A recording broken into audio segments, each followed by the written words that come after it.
Zitata, nous revoilà pour déjà le 72e numéro de C'est a fait nous. Il y a tout juste 40 ans, un Martiniquais d'origine italienne et une jeune Française de l'Hexagone venue de Poitiers créent en Martinique une société de production discographique. Ils l'appellent Hibiscus Records. Pendant 25 ans, ils vont produire 300 albums vinyles ou CD, mettant en lumière de nombreux talents de chez nous, dont la plupart sont encore des références incontournables de notre patrimoine musical. C'est l'histoire d'Hibiscus Records que nous allons vous raconter, ou plutôt que notre invité va vous raconter. Bonsoir Marie-Hélène Moriello. Bonsoir Jean-Marc, merci pour cette invitation à Zitata, j'en suis très fière. Merci d'avoir accepté. Donc c'est vous la jeune Poitevine dont je parle, hein, que Jean-Michel Moriello a un jour emporté dans ses bagages vers la Martinique, son île. Et ensemble, vous avez créé et fait grandir cette jolie fleur qui s'appelle Hibiscus Records. Oui, tout à fait. Cela fait 40 ans, hein, c'est un anniversaire, hein, voilà. Et donc, j'en suis très fière. Hein. En effet, Jean-Michel, défunt mon mari, et donc m'a emmenée avec lui. En 3 mois, il m'a dit allez, je t'embarque, j'arrête et je reviens dans mon pays. Donc ça a été évidemment une tristesse pour la famille et une joie pour moi, tout simplement. Donc avec vous, on va revivre les quelques moments, quelques grands moments de l'histoire d'Hibiscus Records. Alors aujourd'hui, vous ne produisez plus.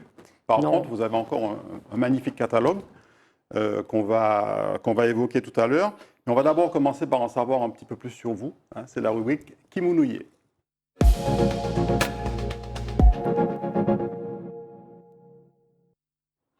Alors, qui est Marie-Hélène Moriello, si vous deviez résumer votre personnalité en quelques mots? C'est quelqu'un d'assez têtu. Je pense que ça m'a quand même assez servi dans mon métier, ou dans quelques métiers que j'aurais fait.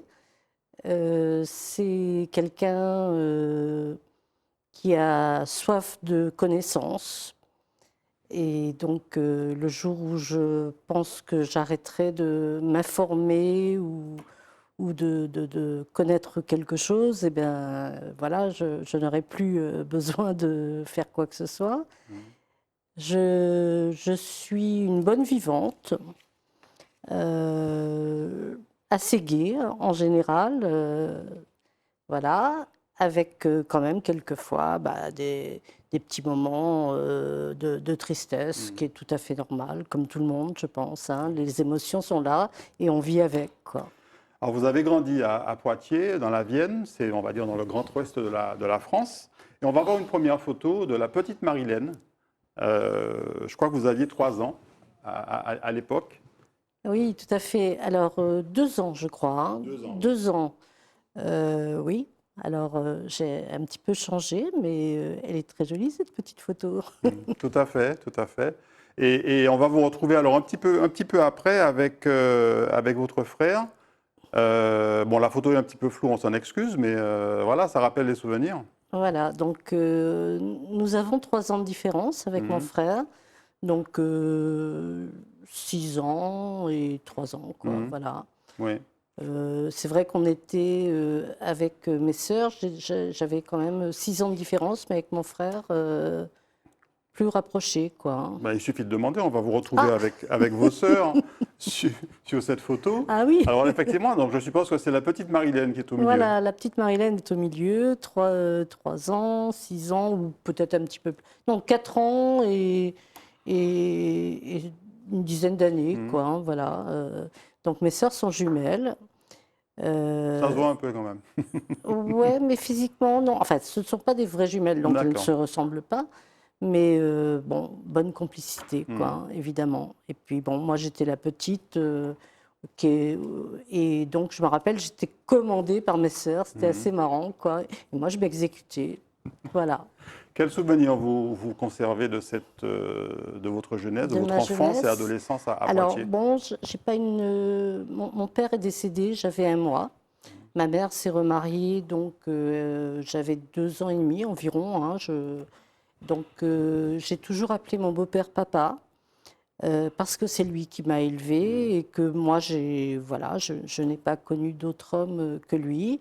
Bon, c'était un homme d'affaires, donc avec une entreprise de travaux publics, très affairée, quoi, voilà, avec beaucoup d'employés et tout ça. Et c'est vrai qu'il n'a pas toujours été facile, mais aujourd'hui, je pense que je peux le remercier, quoi, de cette éducation qui est importante. Ouais. Et Poitiers, donc c'est une ville moyenne, on va dire, C'est hein, une ville à de 300 100 km 000, de Paris à peu près. voilà, voilà, 300 km de Paris, une ville de 100 000 habitants. Mhm. Donc, alors, bon, c'est vrai, c'est Poitiers, mais je suis plus vers le Futuroscope, s'il y en a qui Ouais. peuvent, s'il y en a qui J'ai connaissent. cru lire que vous étiez de Blalay, c'est Ah, ça? Blalay, Ou je suis Blasley, née à Blalay, Blalay. voilà. Je suis née à Blalay, une toute petite commune. Je suis née donc dans la maison de mes parents parce que ma mère n'a pas eu le temps. J'avais envie de sortir très rapidement. Donc je suis née sur la table de la cuisine, tout simplement. Ah oui, Ah oui, pas banal quand même, hein. voilà. Alors, on va vous retrouver beaucoup plus tard. Et les téléspectateurs vont comprendre pourquoi on vous retrouve à 21 ans. En fait, sur cette photo, vous avez 21 ans. Tout à fait. Et vous allez nous dire pourquoi on vous retrouve à Ah, 21 ouais. ans. Alors, 21 ans, c'est à l'âge où j'ai connu donc, mon mari, Jean-Michel Moriello. Et donc, j'avais les cheveux longs. Mhm. Et donc, à un moment donné, je me suis dit, bon, ça fait un petit peu écolière. Ouais. Donc, on coupe et on fait femme, quoi, hein, voilà. Et on va retrouver d'ailleurs le couple qui était en train de se former, hein, sur le cliché qui suit. Donc à Poitiers, je suppose que là vous êtes à Poitiers. Oui, oui, tout à fait, à Poitiers. Alors voilà, donc la coupe, hein, bon, et puis là, il faisait froid, on avait les pulls. Donc voilà, donc j'ai connu Jean-Michel à Poitiers. Il avait donc 2 magasins de prêt-à-porter et musicien, donc amateur, hein, de jazz le Ouais. soir. Voilà, je l'ai connu en tant que musicien également et en tant que chef d'entreprise, puisque j'allais acheter des vêtements dans son magasin. Alors dans son magasin, on va voir, la boutique s'appelait Bilitis. Voilà, il y avait 2 boutiques. Bilitis, c'était la boutique de, ah ouais, tiens, la boutique de prêt-à-porter femmes, et il y avait Sapman, qui était la boutique de prêt-à-porter hommes. Voilà, Donc Jean-Michel était à Poitiers. commerçant.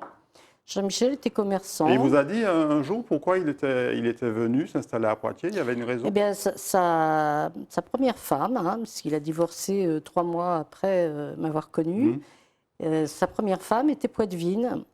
Donc, en fait, il l'a connue en Martinique et donc il est parti donc s'installer avec elle. Et puis, voilà, c'est comme ça qu'il a atterri à Poitiers. Et vous l'avez rencontré, vous vous êtes rencontrés en fait lors d'une de ses prestations musicales, c'est ça? On s'est rencontrés, voilà, un soir, j'allais dans un piano-bar où il faisait du jazz. J'aimais beaucoup le jazz. Et donc, batteur, hein, bien évidemment, puisqu'il a commencé comme batteur à l'âge de 15 ans avec le groupe Les Cannibales, des musiciens comme Marc Ali, comme Bernard Lapierre, le manager Tony Delcham, etc., etc. Et donc, moi, je l'ai connu à cette période dans ce piano-bar. Ouais. Et vous avez connu aussi quelqu'un d'autre qu'on va voir sur la photo suivante, qui était déjà dans la vie de Jean-Michel, c'est sa fille Laetitia. Ah oui, eh ben oui. Donc Jean-Michel a une fille quand il divorce qui a 7-8 ans, hein, enfin je crois que c'est ça, ouais, 7-8 ans. Et donc très collé à son papa, comme on le voit sur Ouais. la photo. Et voilà, et je l'ai en partie élevée, puisqu'elle nous rejoignait 2 mois en juillet et en août, pendant les vacances. Et à partir de 14 ans, il est venu vivre Ouais. avec nous. Alors quand Jean-Michel vous demande, vous aviez 21 ans, hein, vous l'avez dit, vous demande de partir avec lui en Martinique, il vous laisse quoi, à peine 3 mois? Ouais. Qu'est-ce qui vous passe par la tête? C'est difficile hein, de prendre cet engagement.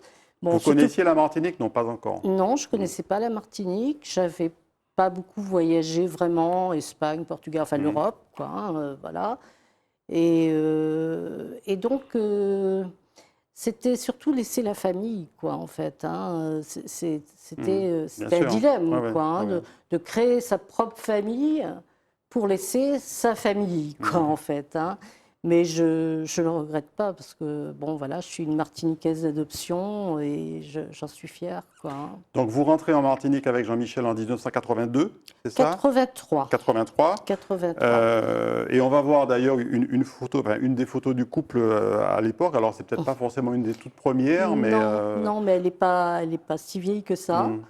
Oui, ben, on s'entendait très bien, aussi bien pour travailler ensemble que dans la vie, quoi. Hein. On était vraiment, enfin, je veux dire, des grandes discussions qui duraient des fois toute la nuit. Jean-Michel aimait beaucoup parler. Et des fois, je lui disais, mais je dors, tu me parles, je dors. avec parfois aussi d'autres moments complices, comme cette photo qui, je crois, illustre un fou rire que vous aviez eu. Ah oui, avec les yeux rouges, la photo. Mais j'aime beaucoup cette photo, en effet.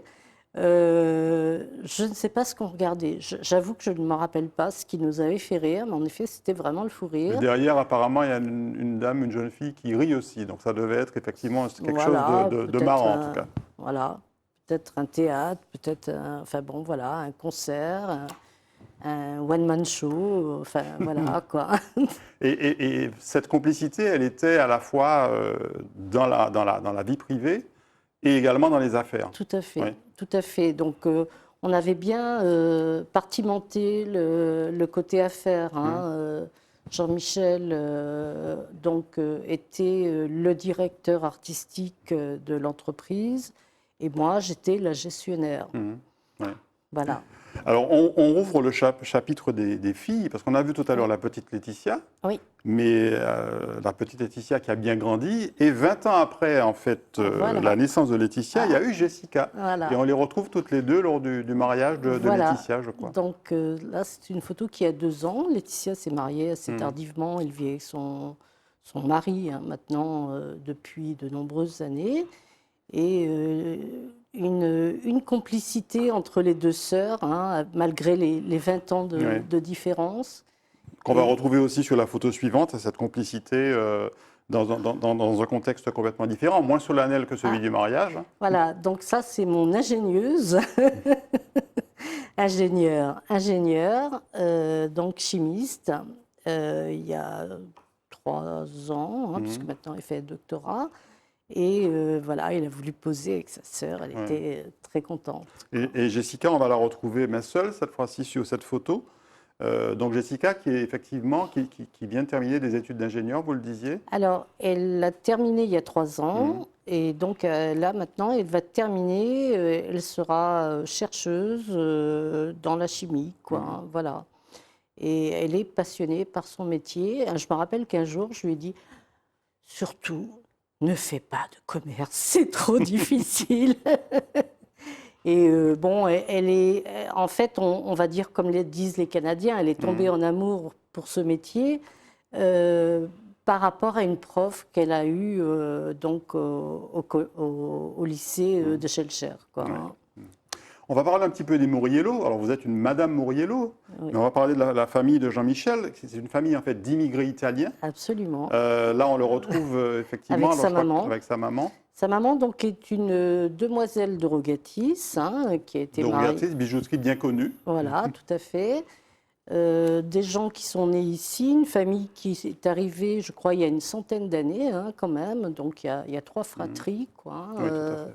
Même, je crois même que c'est 1880 de mémoire. Enfin. Oui, j'ai eu un Tony Delcham qui a fait on va pas mal voir de d'ailleurs recherches. justement la première page de ce dossier que Tony Delcham avait consacré en 2009 sur Antilla à la saga Mouriello et à Victor Mouriello qui était, je crois, le grand-père de Jean-Michel. Voilà, donc lui il est arrivé à l'âge de 17 ans en bateau, il vivait à New York, enfin il vivait en Italie, il est arrivé d'un petit village d'Italie, du sud de l'Italie, et donc il a pris un bateau de New York. Et puis, il s'est arrêté parce qu'il avait entendu parler par d'autres Italiens hein, qui arrivaient tous, hein, les Moriello, les Venutolo, etc., etc. Donc, arrivaient les Laviano, enfin, il y a un certain nombre de noms, effectivement. Voilà. Ils venaient tous d'un petit village du sud de l'Italie qui s'appelle Castelnuovo di Conza. Exactement. Voilà. Exactement. Et ainsi est née la saga Moriello, martiniquaise également. Voilà. Puisque... Alors, pour l'anecdote, hein, Jean-Michel était très fier de s'être fait un prénom, Jean-Michel. Oui.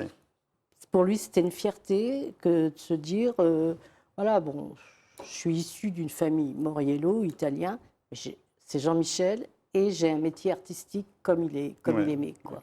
Et vous l'avez dit au tout début, Jean-Michel, c'était un passionné de musique, Oui. lui-même musicien, Oui. comme on va le voir sur cette photo avec Bernard Lapierre, puisqu'il il était musicien amateur et il a longtemps joué lui-même. Il faisait des grimaces quand il jouait à la batterie. Donc là, c'était à Poitiers, c'était un vent qu'on parte. Et donc, Bernard Lapierre a été la première personne que j'ai rencontrée donc de son groupe Les Cannibales, hein, qu'il a formé quand il avait une quinzaine d'années. Et Bernard nous a présenté donc Josimas, qui a été notre première production. Oui, donc, on va en parler tout à l'heure. Voilà. Tout à fait. Et puis il y a aussi, on va retrouver, c'était une photo beaucoup plus récente, Jean-Michel le bon vivant, parce que c'est quelqu'un qui aimait beaucoup la vie et les amis. Tout à fait, tout à fait. Alors là, ouais, elle retrace bien sa personnalité. Un petit côté marginal, artistique, quoi, hein, ça c'est évident.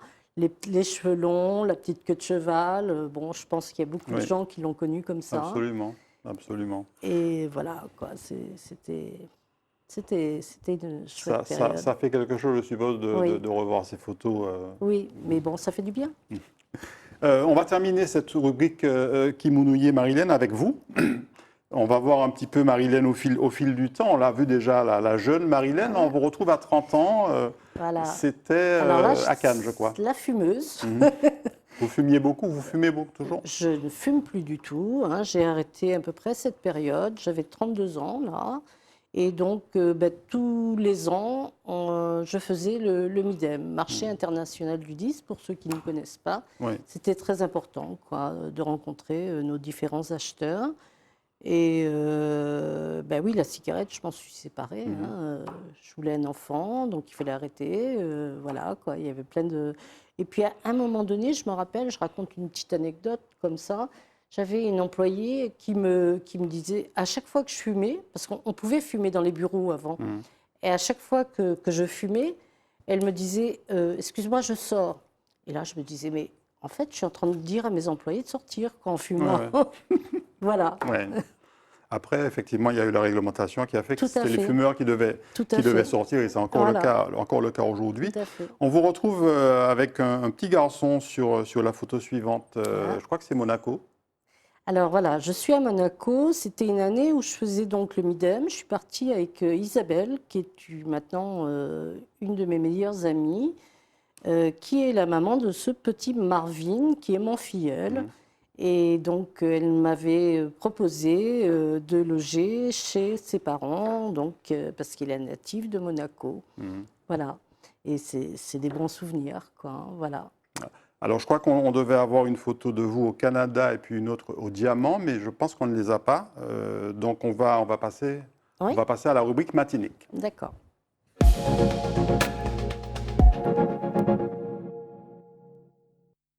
Donc, Marilène Moriello, on va retracer maintenant l'épopée Hibiscus Records. Donc, on le disait, hein, tout a commencé il y a pile 40 ans, en 1983. Et avec un logo qui allait devenir familier aux Martiniquais, ce logo qu'on va afficher, voilà, qui était bien dans l'esprit. Oui, la Martinique représentée par le petit palmier, le petit hamac, le petit côté cool, quoi, voilà, le coucher de soleil. Avec un fond qui rappelle aussi un vinyle quelque part. Hein. Qui rappelle un vinyle, absolument. Un disque vinyle. Un petit coucher de soleil aussi, hein, pourquoi pas. Hein, Oui, absolument, absolument. Ouais. Et puis, on va vous retrouver devant le siège de cette maison de production à Clairières. Alors, cette maison qui existe encore, même si vous ne produisez plus aujourd'hui. Oui, Hibiscus Records existe. Je fais vivre le catalogue, absolument. Et voilà, j'en suis fière. Hein. C'est vrai que ma vie professionnelle est très attachée avec ma vie privée, quoi, en fait. Hein, mais c'est tout à fait normal.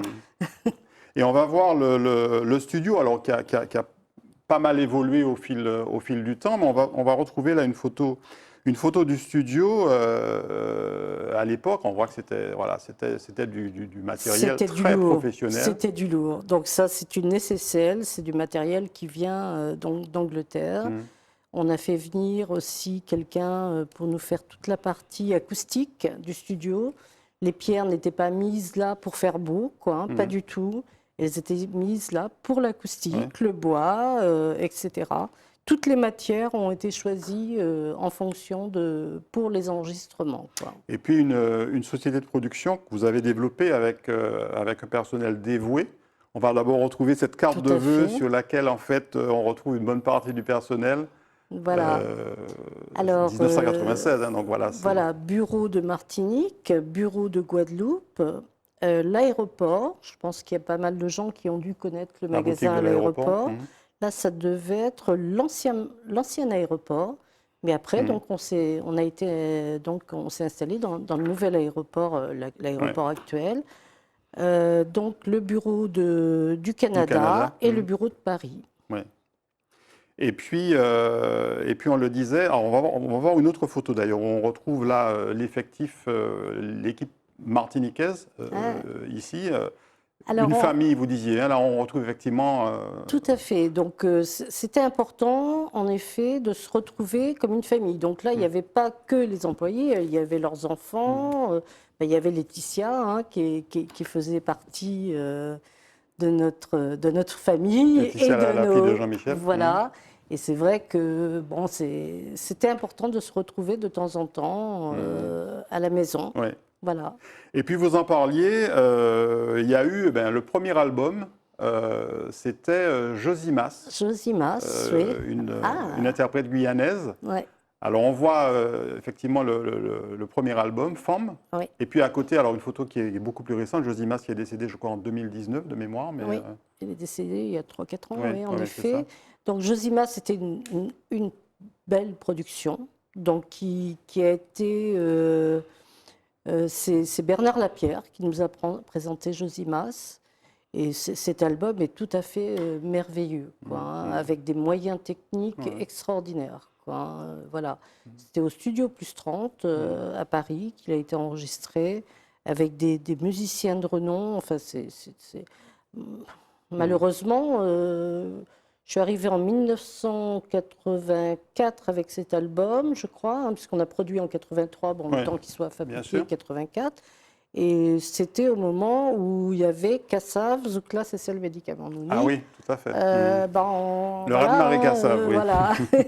Et donc, cet album était proposé au disquaire.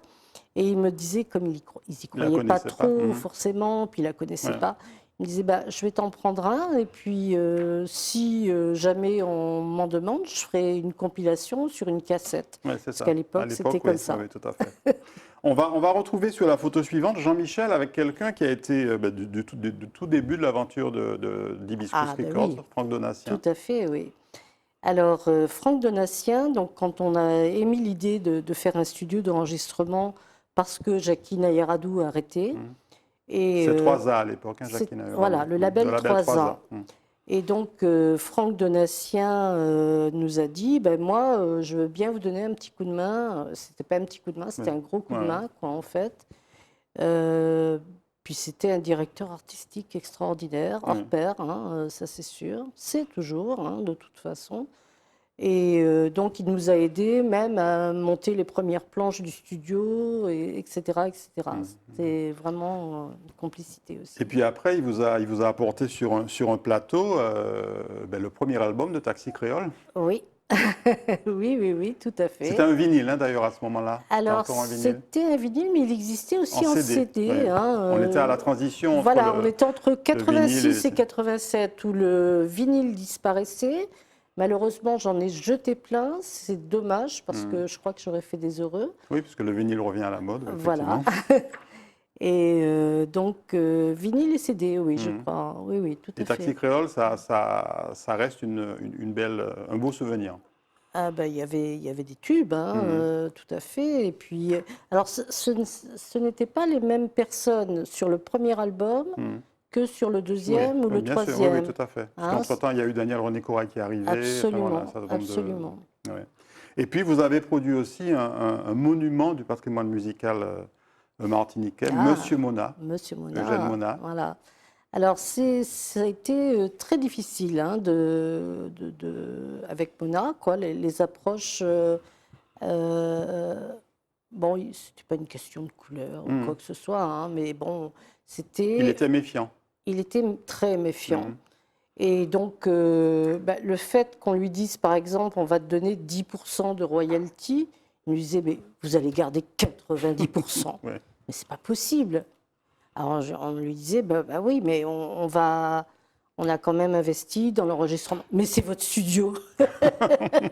Donc, ce qu'ils ne voyaient pas, c'est que on payait des traites hein, tous les mois, les emprunts, etc. etc. Enfin, bien sûr. donc, il y a eu toute une... Et une fois qu'il nous a adoptés, on était chez lui, il nous préparait à manger. Enfin, j'ai vraiment eu de très bonnes relations avec lui. Hein, et on va voir tout à l'heure une séquence vidéo avec Mona qui vaut le détour. On continue le petit inventaire des artistes avec qui vous avez travaillé. Il y a bien sûr eu Éric Virgal et Simon Jurade. Tout à fait. Donc, photo d'époque. Hein, là. Simon, bonjour si tu nous vois.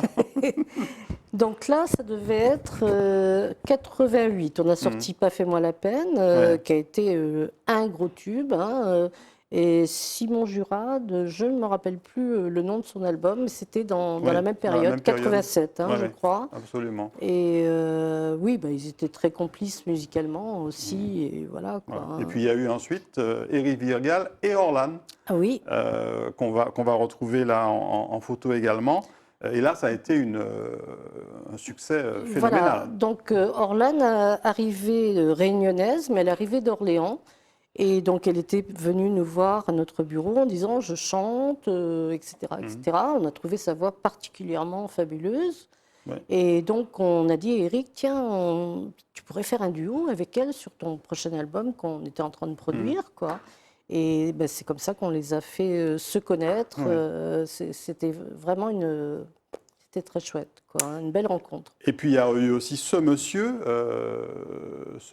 que vous allez voir derrière moi, Monsieur Cali. Ah, Monsieur Cali. Alors, Monsieur Cali, donc, rencontre de Max Rancé au départ, parce qu'on a fait la route Chanfleur, et son oncle. Et donc, après Cali, on lui a Jean-Michel lui a fait une commande en lui disant « Écoute, enregistrons la musique traditionnelle des années 1900 et quelques avec ton banjo. » quoi, hein. Alors, c'est vrai qu'on était un petit peu fous, quoi, parce qu'on était au début du zouk et nous, on revenait un peu en arrière en faisant de la musique traditionnelle.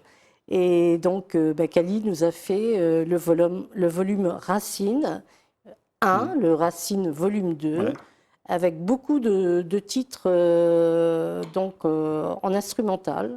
Voilà.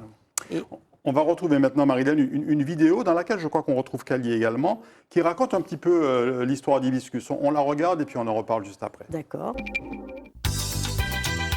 Bonjour à toutes et à tous et bienvenue dans le DVD Top Image, DVD retraçant les meilleurs moments de la musique antillaise, une musique épicée, métissée, bref une musique à l'image de ce 6e continent en forme d'archipel.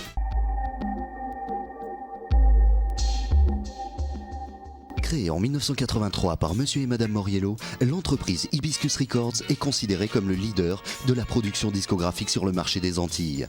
Producteur, distributeur, grossiste, éditeur, disquaire et propriétaire d'un studio d'enregistrement 48 pistes aux normes internationales. Ambitieux et crédible, le studio Hibiscus n'a cessé de faire découvrir aux amoureux de la musique des groupes prestigieux tels que Taxi Créole, Couac, Palaviré ou encore Tabou Combo. Plusieurs autres grosses pointures de la musique antillaise comme Eugène Mona, Éric Virgal, Cali, Marcé, Max Rancé, Max Silla ont pu reproduire avec talent quelques mélodies qui aujourd'hui sont des monuments de la musique antillaise.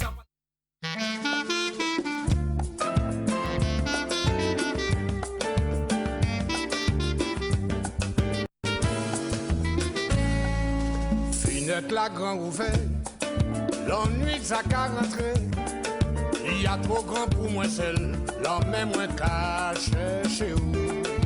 La pluie a qu'à tomber, qu'à glisser dans chez moi. Chaque coup c'est un poignard, qui qu'a poignard de moi. Cœur de d'un homme en labo qui a donné son âme. Corps d'un homme s'étiole, se consume d'amour.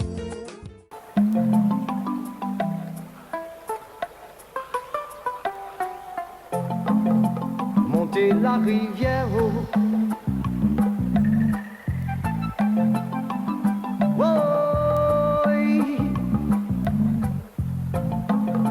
Entre les roches et les racines, un jour tu verras la source de la rivière.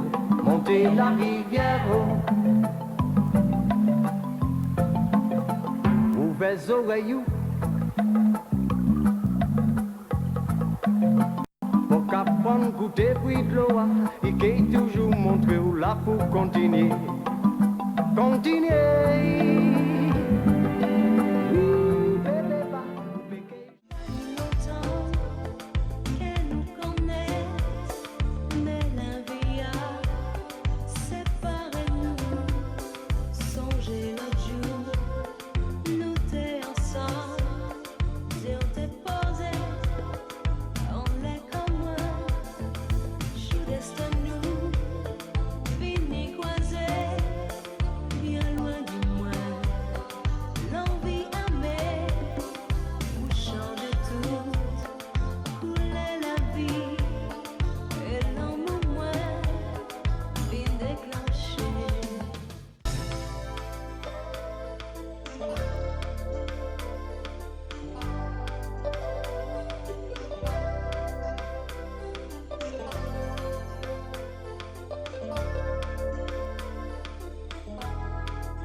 Voilà, Marie-Hélène, ça fait quelques beaux souvenirs. Oui, c'est extraordinaire, merci. Alors, c'est extrait d'un Jean-Marc, DVD que Hibiscus Records a produit, qui s'appelle Top Image, Tout à fait. que vous avez produit dans les années 90 et qui, en fait, fin des années 90, je Oui, crois. oui. Ben là, on a un petit résumé des très, très belles œuvres Mais, que vous avez pu ça faisait réaliser. très longtemps que je ne l'avais pas vu, donc c'est l'émotion, voilà, c'est un moment d'émotion. Mais merci beaucoup. Et on va s'arrêter maintenant un instant, 2 ou 3 minutes, sur Mona, le grand Eugène Mona. Oui. Vous en avez parlé tout à l'heure, parti très tôt, en septembre 1991, Oui. à seulement 48 ans, et vous avez donc produit son dernier album. Voilà, Blanc Manger. Oui. Alors on l'écrit comme on veut, blanc en français ou blanc B-L-A-N, tout simplement. Ouais, Et puis il y a eu ensuite cet album Témoignage.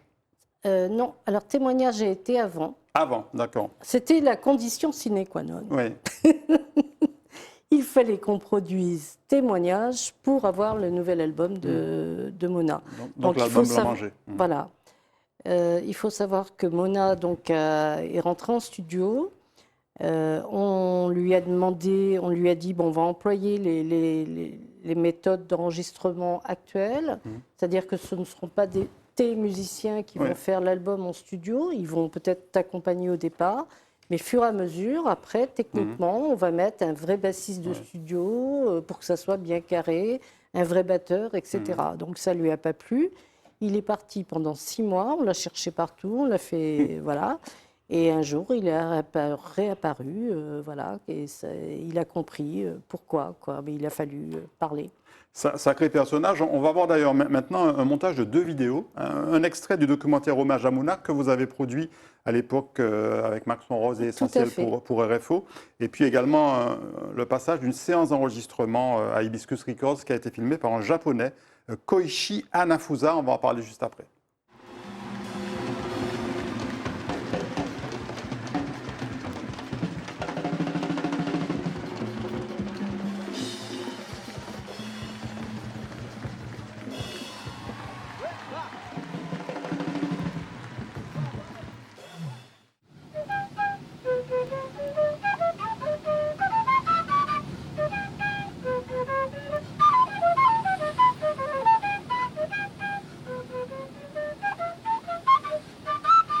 Si Jacques Land est ministre de la culture française, Eugène Mona est ministre de la culture martiniquaise.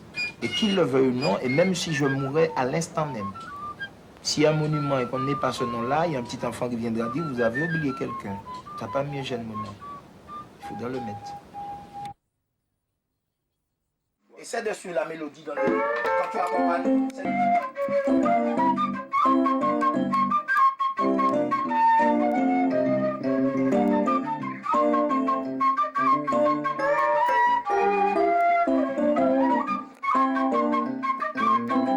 Et la basse, il doit me donner ce tempo-là. Ça, tu t'envoies bien. Ouais, on m'a senti tempo-là, bien propre là.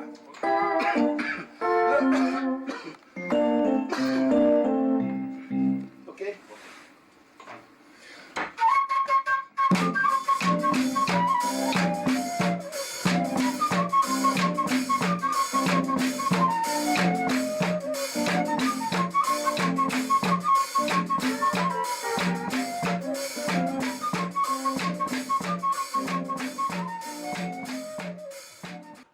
Voilà, c'était véritablement un phénomène ce Mona, et on voit comment en fait il entraîne ses musiciens Tout en à studio fait. à pour leur dire exactement ce qu'il veut, la rythmique qu'il veut, la dynamique qu'il veut sur la musique. C'est vraiment un phénoménal. chef d'orchestre, lui tout seul, quoi, Voilà. ça c'est clair. Hein. Et la deuxième séquence donc, est tirée, je le disais, du compte YouTube de Koichi Hanafusa que vous avez connu. C'est un japonais en fait, qui travaillait je crois pour Sony à l'époque. Il et qui est travaillait venu- pour... alors donc moi j'ai été approchée par le MIDEM, par des Japonais pour faire une licence de Kali. Donc ce journaliste était photographe, il est arrivé en Martinique, il a pris des photos bien sûr, des interviews de Kali, mais il est venu au studio et puis il a rencontré Mona. Bon, évidemment, il ne laissait pas indifférent le bonhomme. Hein. Ouais, absolument. Et c'est vraiment un document qu'on trouve sur YouTube. Si vous tapez sur YouTube Mona Hibiscus Records, vous retrouvez cette séquence qui est vraiment extraordinaire. Ça dure à peu près 18 minutes. On en a tiré un petit extrait. Marie-Hélène, on revient à Hibiscus Records. Vous avez toujours voulu être à la pointe de la technologie. Oui. Et on va voir une photo qui va vous rappeler des souvenirs. Ah. 1993, Ah. déballage. De la console, voilà, qui arrivait d'Angleterre donc dans un container. Hein, et puis, oui, j'avais envie de la déballer moi-même. Alors, tout le monde, tous les musiciens, tous les gens me disaient mais tu peux pas faire ça, c'est pas un travail de femme. Mais moi, voilà quoi. Et ça, c'était important. Je me Vous suis avez battue pour beaucoup ça. investi pour que le studio Hibiscus Records soit toujours de top qualité, quoi. Voilà, parce que nos musiciens étaient en demande aussi. Hein, ils voulaient avoir un super son international. Ouais, Donc, ouais.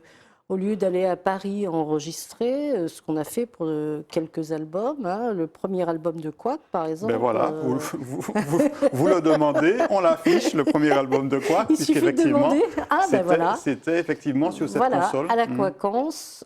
Non, cet C'était pas album-là celui-là, oui. a été enregistré donc, dans un studio à Paris. D'accord. Et donc, ils nous ont, on va dire, poussé à investir dans un studio 48 Ah oui, donc c'est à la pistes. suite de cet album que vous avez... Voilà, un 48 pistes, puisque nous étions avant donc en 24 pistes analogiques et donc après en 48 pistes numériques.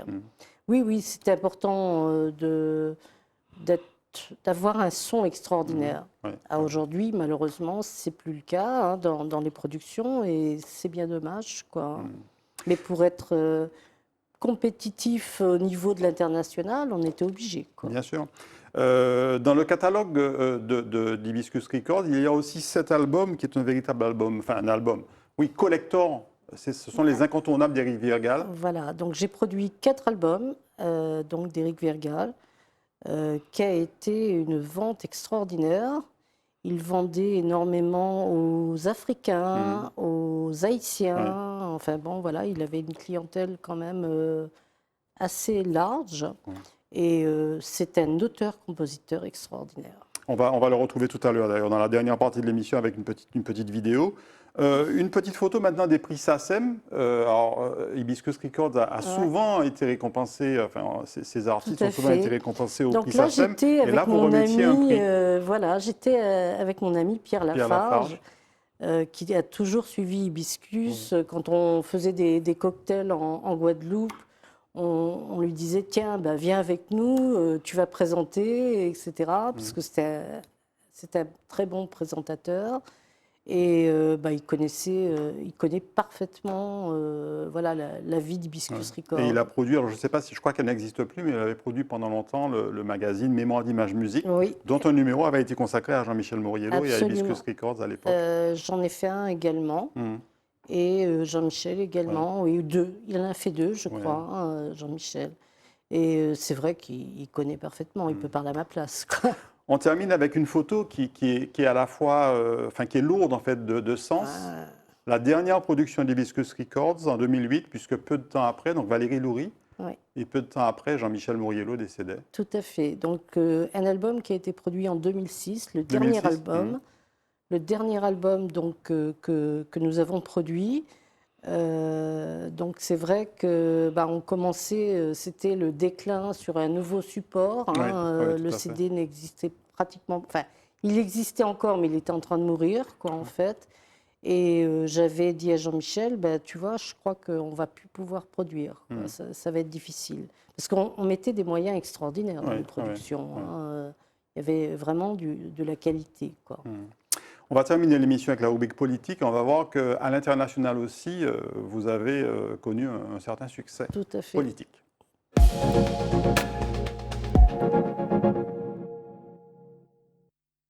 Alors, votre politique, Marilène Moriello à Hibiscus Records, ça a toujours été de vous adapter à la fois à l'environnement technique, technologique, on l'a vu, avec ce matériel régulièrement remis à jour, et puis à l'environnement commercial, à la demande qui pouvait venir de l'extérieur. Vous avez exploré tous les marchés possibles, jusqu'au Canada, mais également un certain nombre d'autres collaborations. On va voir donc ce montage vidéo tiré d'un autre DVD que vous avez produit, Images et musique de la Martinique.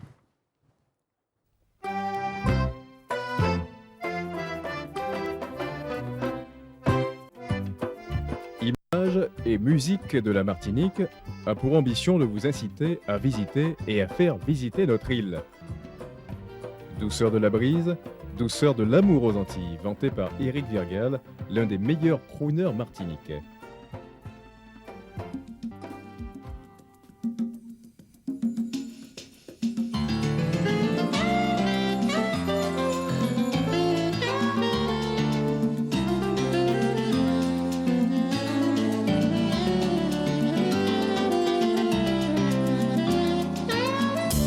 C'est tout près, c'est Biou qui marie pour un goût la vie. Je dis, c'est côté, c'est dans hier. Ma puisée l'envie chanter, l'envie rire. Sentir à côté moi, c'est ça qui toute force moi. L'amour, passion, les grands frissons, comme à moi. Comment disons d'y fait, toujours pas rénové. Mon Dieu fait pour nous ça dirait longtemps. Laissez l'amour tout, mais pour un petit moment. Chaque l'amour s'appellera pour longtemps. Laissez l'amour tout, mais pour un petit moment. Chaque l'amour s'appellera pour longtemps. Symbole de la sauvegarde du patrimoine musical de Saint-Pierre, Max Rancet.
Représentant de la France à l'Eurovision 1991, le chanteur au banjo Kali a depuis conquis également les publics d'outre-Atlantique.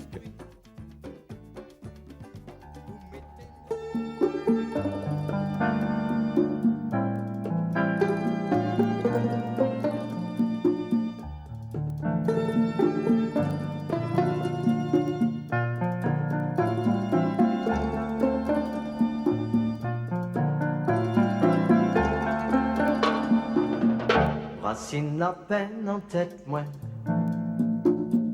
Vini, j'y bout doit être moi. Enchanté l'amour. Chez moi, Jacques serré. Racine la peine en tête, moi. L'eau, qu'a monté dans les moi. Enchanté l'amour. Voilà, Marilyn, encore de très très beaux souvenirs. Ouais, donc un DVD c'est qui s'appelle magnifique. Images et musique de la Martinique que vous avez édité au début des années 2000. Et c'était pour la cible touristique, en fait, pour les Tout à touristes, fait. pour leur faire découvrir à la fois les paysages de la Martinique et puis aussi souvent la musique Oui, qui s'y parce que rattache. la musique est quand même un vecteur touristique. Hein, et voilà, quoi, à partir de la musique. Quand les hypermarchés m'ont dit, bon, c'est fini, on arrête les rayons de CD, je me suis dit, mais je leur ai dit, hein, mais comment les touristes vont découvrir notre Martinique, qui, Ouais. il y a la musique aussi. Hein, voilà. Donc vous avez toujours voulu en fait vous adapter à l'évolution de la demande, à la demande de certains publics, là, en l'occurrence les touristes. Ouais. Vous vous êtes aussi très souvent rendu au MIDEM, on en a parlé, le marché international du disque Tout et à fait. de l'édition musicale. Ouais. On va voir d'ailleurs cette photo où vous étiez Ouais. effectivement.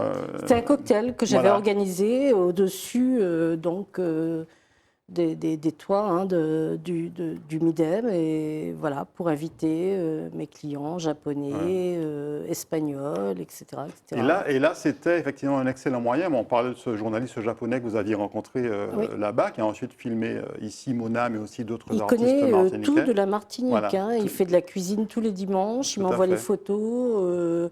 Voilà, je lui dis oh super. Enfin, c'est vraiment Et extraordinaire. puis, vous avez eu aussi pas mal d'implantations. On en a parlé rapidement tout à l'heure. On va voir cette carte en fait qui représente à la fois. Il y a le magasin de Paris, Ouais. le magasin de l'aéroport. Enfin voilà, ça, Le c'est Canada, le Canada. Voilà, on était implanté en Guadeloupe, à La Réunion aussi. Hein. Bon, tout ne peut pas apparaître, Bien sûr. mais c'est vrai qu'on a fait pas mal de choses. Et puis on va voir cette photo qui pour vous est un très bon souvenir aussi. C'est cette photo du magasin du Canada. Ces deux photos du magasin du Canada en fait. Alors, magasin de musique du monde, Mhm. qui s'appelait les disques Hibiscus, parce que nous n'avions pas le droit donc d'utiliser des noms anglais. Hein, D'accord. Hibiscus Record ne pouvait pas être utilisé. C'était les disques Hibiscus. 250 mètres carrés, c'était énorme, quoi, de musique du monde. Parce que les Canadiens, en fait, aiment beaucoup écouter de la musique africaine, etc. etc. Enfin, Et vous l'avez conservé jusqu'à quand? 97. Mhm. Pas très longtemps, quoi, Ouais. en fait. Hein, voilà. On va voir d'ailleurs sur la photo suivante, on va vous retrouver avec Jean-Claude Adrassé, avec qui vous avez longtemps collaboré également, Voilà, qui lui donc aussi a été producteur à un moment. Voilà, alors disons producteur plus de Organisateur spectacle. de spectacle, voilà, tout à fait. Donc là, on fêtait l'ouverture du magasin, donc avec une employée qui était venue nous rejoindre, une Martiniquaise, qui était la première directrice. Jean-Claude, en effet, qui s'occupait, qui venait avec nous de temps en temps. Mais, Vous avez eu Gilles Vicrobec ensuite, qui alors dirigeait l'équipe voilà, Gilles Vicrobec Canada. a été directeur de notre magasin également. Et c'était beaucoup de travail. Hein, voilà, quoi. Et puis il y a eu aussi ces deux productions French Disco Boogie, vous en souvenez? Tout à fait. Alors, donc, On va les voir. il y a quelques années, j'ai été approchée par, je crois, des Allemands, des Américains, des Anglais. Là, c'était des Anglais qui m'ont demandé donc, de compiler des titres Akayuman, qui faisait partie de mes premières productions, Cristal également, et donc qui ont compilé des titres. Alors, ce sont des vinyles, hein, on ne le voit pas, parce que ça pourrait être 2 CD l'un à côté de l'autre, hein, puisqu'ils ont le même format. Mais ce sont des vinyles, et ils les ont fait en vinyle et en CD, quoi. Puis il y a eu aussi cette production originale avec de la musique traditionnelle de la Martinique, Soul Power, mais voilà, à une sauce un petit peu Soul différente. Power, voilà, donc ils ont remixé en dance un titre de Max Rancé, un titre de Mona, et donc vinyle aussi, hein, et je crois que ça a eu un très bon... Le DJ qui a remixé ça est un très bon. Et tous ces albums, tous ces CD figurent au catalogue d'Hibiscus. On va voir d'ailleurs ce qui peut expliquer aussi un petit peu l'évolution et l'arrêt de la production d'Hibiscus Records en 2008.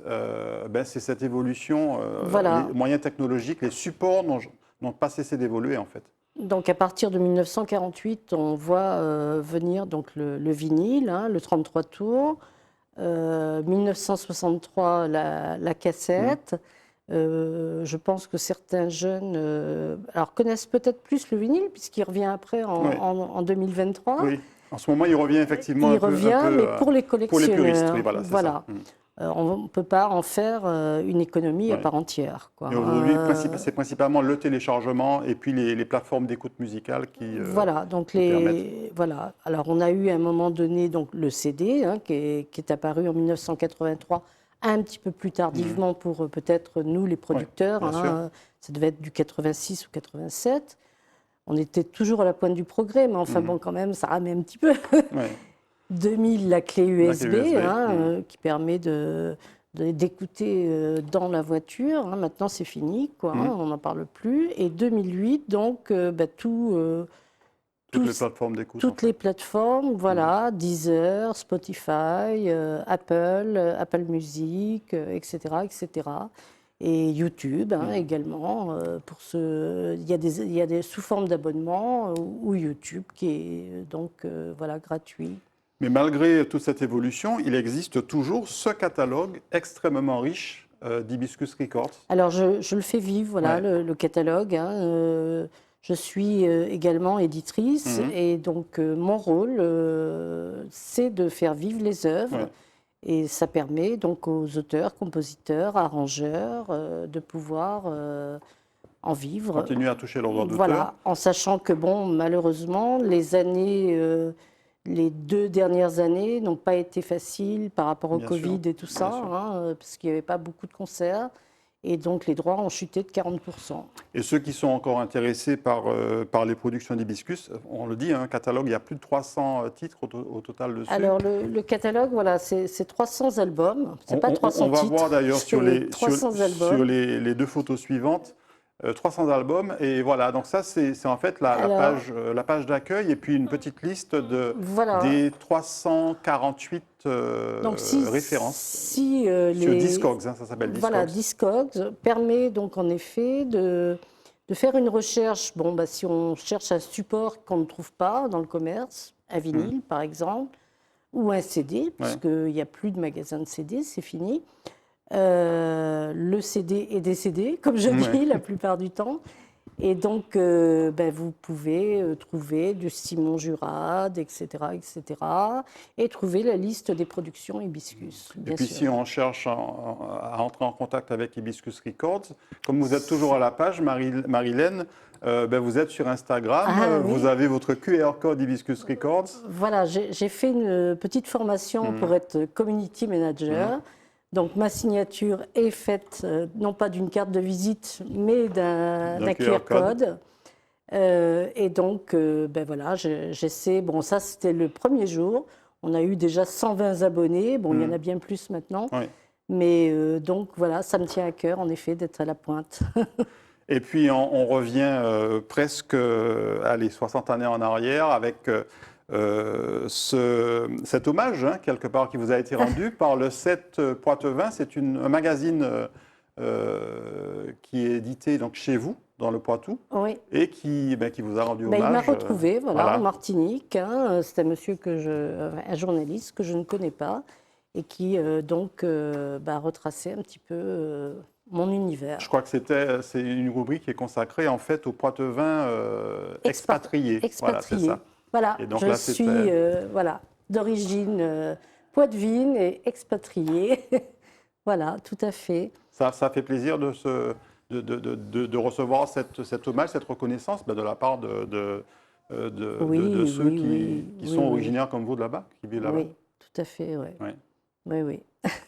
Merci beaucoup Marilène Moriello d'avoir retracé cette belle histoire d'Hibiscus Records. Merci à Zitata, c'était formidable, c'était plein d'émotions. Et voilà, s'il y a des gens qui ont des questions à me poser, je suis à votre disposition.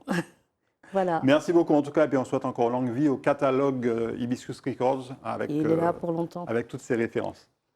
Merci beaucoup à vous de nous avoir suivis, chers Zitata. On se retrouve très très bientôt pour une nouvelle émission. Très bonne soirée ou très bonne journée.